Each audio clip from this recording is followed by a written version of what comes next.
How do you find a job you love? That's a question I was concerned with because I realized most of the people of my generation are entering the workforce right now. And I was very interested in why some people end up loving their job so much and some others don't. And I found that intrinsic motivation ended up being the ultimate factor between the people who love their jobs and the people who don't. For those who don't know it, intrinsic motivation means you are driven by internal reward. Extrinsic motivation means you are driven by external reward, such as money and status. Now, let me talk about the requirements to increase intrinsic motivation from what I found in this research.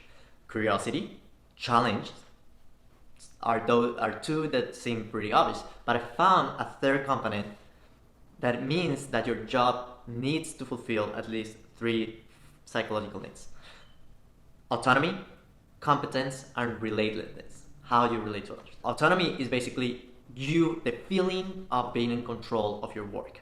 You're not a slave to some other person. You are ultimately responsible by the outcome of your actions.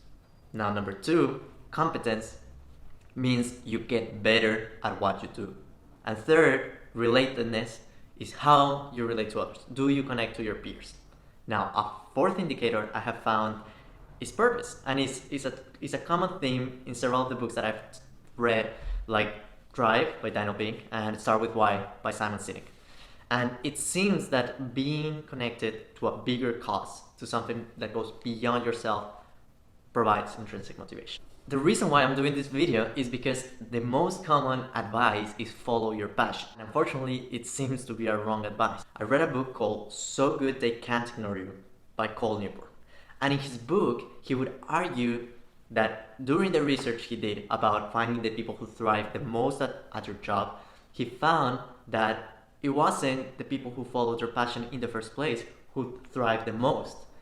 Rather, it's the people who look for impact, people who look for mastery, people who look for working in something that is worthwhile, that is aligned to their system of values. In other words, it's people who commit to be extraordinary regardless of whatever they are doing. And in the book, he advises to put all the focus in skills. And skills are very important because skills give you leverage, because that is going to give you more choices. If you don't have that many options at the moment you are, that means you have to work harder on your skills. The more competent you become, the more options you will have. Passion, money, and status come as a byproduct. To summarize, these are the things that are important for you to know from this video. You have to develop intrinsic motivation for your job, because that will be the ultimate determinant of your happiness and your sense of belonging to that job. How do you develop intrinsic motivation? Well, you find something that cuts your curiosity.